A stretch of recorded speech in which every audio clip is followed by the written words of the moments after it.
Good morning, guys. Okay, so today's plan is to, I'm parked here at Lake Marina Trailhead. It's right next to the Pacific Crest Trail. This is mile 20 on the PCT. And today's plan is to just hike 12 miles, which aligns with the training that I've been doing at home. I'm gonna go from here to Boulder Oaks Campground and then hike back to my truck, which is parked here at the trailhead, and then stay in the truck tonight. I'm just going with the flow. I have several trailheads in mind that I want to do in and outs over the next 6 days. So yeah, I'm just taking it as I go. I'm out here for fun. So to me, I'm having fun just doing I can go hike for the day and then come back to my SUV camper and sleep in here, which is really comfortable and cozy. So I'm really enjoying that. I have plenty of nights to sleep in my tent on the PCT coming up. But anyway, so that's the plan roughly. Like I said, I'm just going with the flow on this one. And yeah, I'm distracted by birds as usual. There's so many birds around here. It's amazing. They love these big oak trees. Okay, so got everything packed up, ready to go, and I'm gonna go head up on the PCT.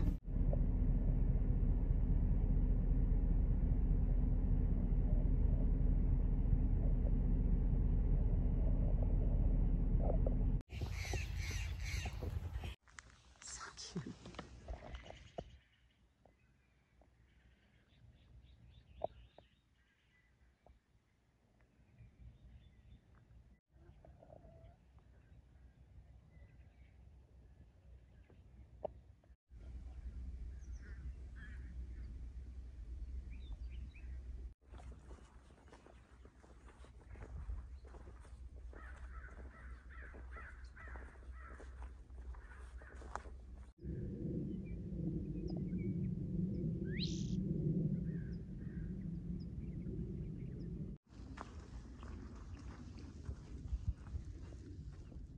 I love that I'm out here doing this because this trail quickly reminds you where your weak spots are. Even with all the hiking I've been doing on the rocky, hilly terrain in San Antonio, I can't mimic the long uphills. Like here, it's more gradual and less rocky, but it's just this like constant uphill for a much longer period of time. And so I can tell that my cardio isn't quite up to par. And yeah, I just really need to get the climbing legs in better shape. So those are things I'll focus on when I head back home and continue preparing for my spring hike. Trail maintenance crews have been through here. Thank you guys, we appreciate it. And there was actually a camper at Lake Marina Campground that had a maintenance crew there that's planning on coming out and doing some work also voluntarily. So again, thank you so much. I wish I had more time to spend out here where I could do that too. I think that would be so cool. I'm trying to like move things or fix what I can with what I have, but it's not much, but I can move branches aside and maybe fill in some horse holes and things like that because their hooves are making big holes in the soft ground. This is mile 21.7. This is what I was interested in seeing this year with the rains they've had. So the seasonal stream is usually pretty dry during hiker season, unless they've had a wet year. 2019 there was water here, and I'm happy to see water flow here. I mean, it's not really strong, but it's something at least if you needed it after just leaving Lake Marina. Actually, you can't use the water there right now, so you have to use bottled water because they're having an issue with water contamination there. But yeah, it's cool to see. I'm interested to see what the seasonal streams look like as I head up. There's Lake Marina over there, and I'm just heading uphill. It's not super steep, but boy do I feel it. Definitely need to work on the climbing aspect of this. Yeah, this is so gorgeous. I'm just having a great time out here. This is beautiful. I've only passed one other local, Cheryl, who hikes out here pretty much every day, she said, and I'm very jealous of her. And I think trail goes this way. When in doubt, check far out.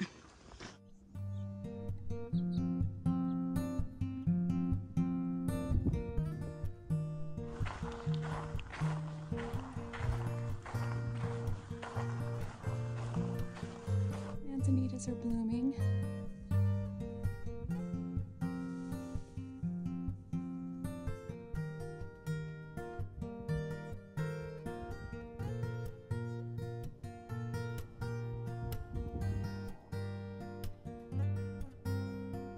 Down here at Buckman Springs Road. Curious to see what the creeks ahead look like as far as the water flow. So it was a very gentle hike here for the most part, but that last bit was straight downhill, so that'll be my fun challenge for after lunch. It's climbing back up that to get back to Lake Marina.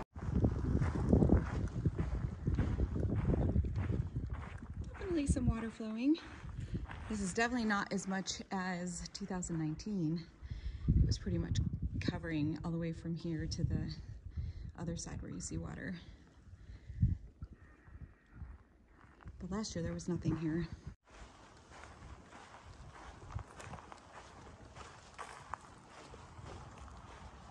All right, I'm just getting up here to Cottonwood Creek. Let's see what that looks like and if I have to get my feet wet. I don't want to, I'm not on my actual through hike yet. I won't care as much then, but yeah, if I have to, I'll probably just take my socks and the insoles out of my shoes and just walk through it that way. Hopefully there's still like wood planks over it, but I'd be surprised if there wasn't water. Let's go take a look. I hear frogs off in the distance. Yep, there's water. It's not like, I don't think that's any more than last year at this point. And here's the wood plank. Let's see if it's sturdy here. Yeah, it's fine.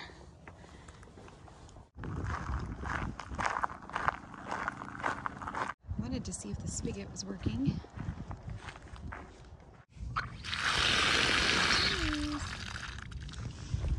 I'm gonna go sit over here in my favorite picnic spot and have my lunch. It's a little early for lunch, but it's close enough. And I need the energy for the walk back. Oh, wow. Yeah, that's a big old oak tree up there. My lunch is not super exciting, but it'll taste good to me. Cinnamon raisin bread, barbecue chicken with a mayo packet, and I'll probably add my super green powder and nutritional yeast to that to ramp it up a little bit. Cheese sticks gonna go in there. My measuring spoon. I lost my Toke's titanium spoon, so I just grabbed this before I left. It's lightweight. And then I've got my 2 electrolyte Propel packets that I'll put in my water bottle before I leave. I've got healthier stuff at the truck, so I'll be snacking on that later.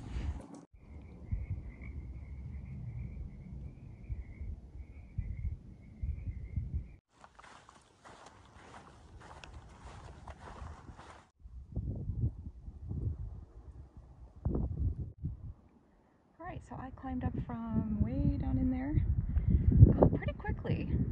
I still love that like slow walking technique I learned last year, and I'll have to show that to you guys. It was taught to me by Imram. That was her trail name, if you've heard of her. She taught me that on the way up to Wrightwood, where it was really steep and I was struggling. And once she showed me that technique of walking really slow and placing my feet a little bit differently, I was able to just climb and climb and climb and barely even be out of breath. And then I got to test that again when Lauren and I went to Desolation Wilderness last year and hiking up some of those really steep climbs. I used that technique and he did as well. And he just reiterated to me that I was walking too fast, and I was like, oh yeah, I need to do that technique.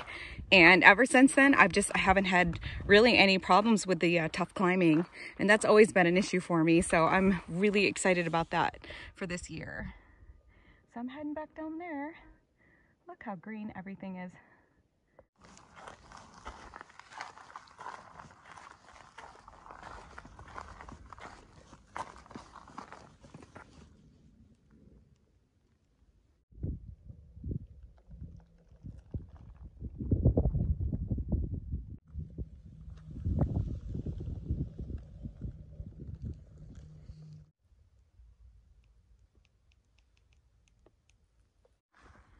Somebody's shooting guns down there.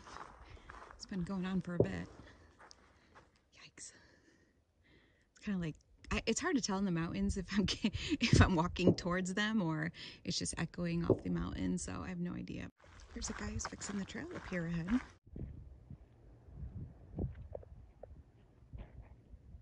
That was Rick. He, I think he lives around this area. But yeah, he's out here all the time working on the trails here, and he was telling me about all the areas that I just walked through that they fixed, and gosh, just amazing. He's just out here all the time trying to keep up with the maintenance and keeping the trails perfect. So just thank you so much, you guys that come out here and do that and take care of us hikers and take care of the trail that we all love. It really means a lot.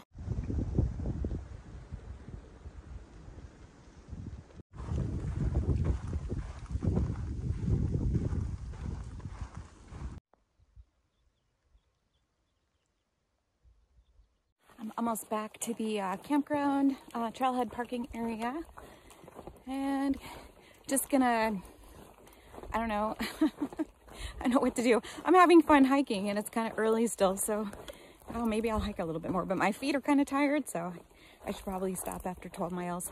And I think I'm gonna be just shy of 12, so maybe I will hike just a little bit more, but, oh, I've never seen this perspective. On this side of the fence it says Mexico. 21 miles for the southbounders. Woohoo! At this point, they're pretty darn excited. They're almost there to the monument. All right. This backs to lots of homes over there. Man, I would love to have this as my backyard.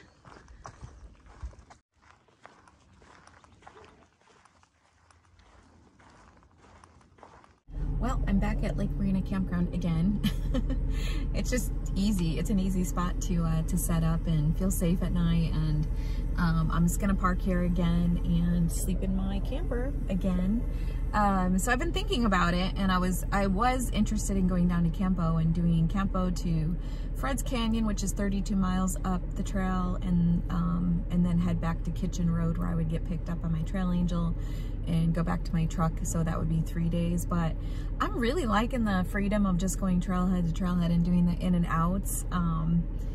So, you know, it just gives me more freedom and flexibility right now with my schedule. And, you know, I'm out here for pleasure. So I would like to do some tent camping, but I don't know. I've got plenty of time to do that on the PCT.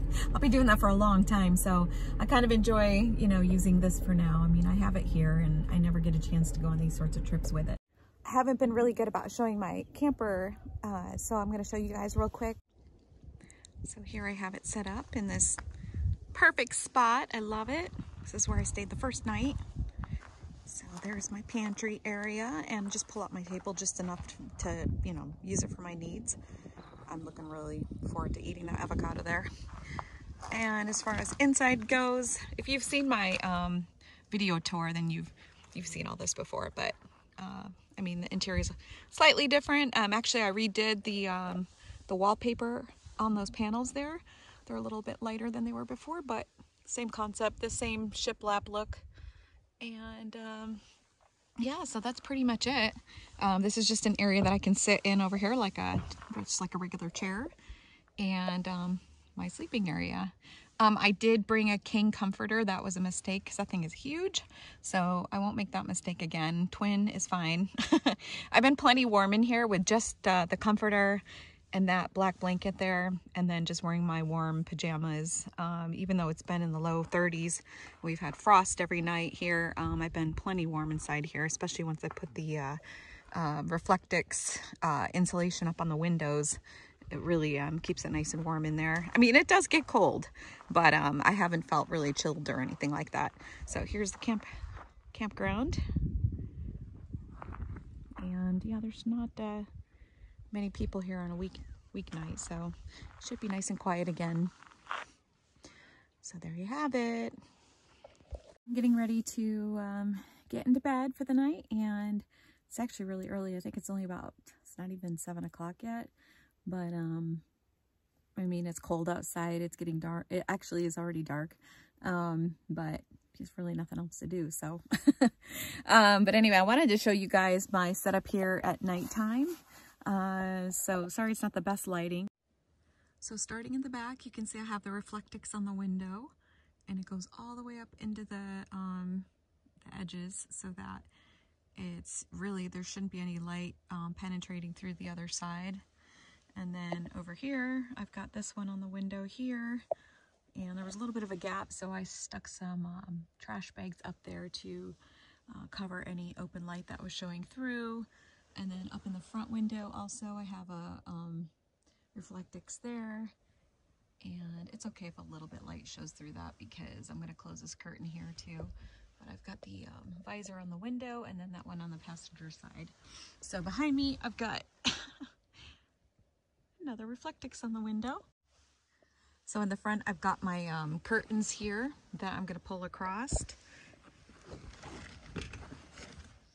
And then these, if I turn it back, I'm not going to get good lighting, so I have to keep it on this one mode. But these are going to Velcro up top here. And then, so I'll put those across the top there and then like make sure that all the gaps are completely closed across the top so that, and this thing, I'm having issues with this thing peeling off, so I have to go through there and redo this thing a little bit, but it'll work for this trip. So anyway, by the time I get all this curtain up and everything, it'll be completely like, you won't see anything from the front if you were looking in. There's no way anybody's gonna see me in here. And it looks pretty stealthy at night. The windows are really dark tint anyway. So, all right, well, that's it for the night. Beds, nothing exciting. And one more thing, yes, this is a toilet that I do use. I have a kitty litter in there, so I can go pee in there and then I throw it in the trash at the end of the day or at a gas station. I know, sounds gross, but people put baby diapers in the trash too, so what's the difference? But anyway, yes, it's clean. I keep it really, really clean inside, and I don't let any smells collect in here at all. But I haven't used that very much on this trip, so I've had toilets to use. All right, good night.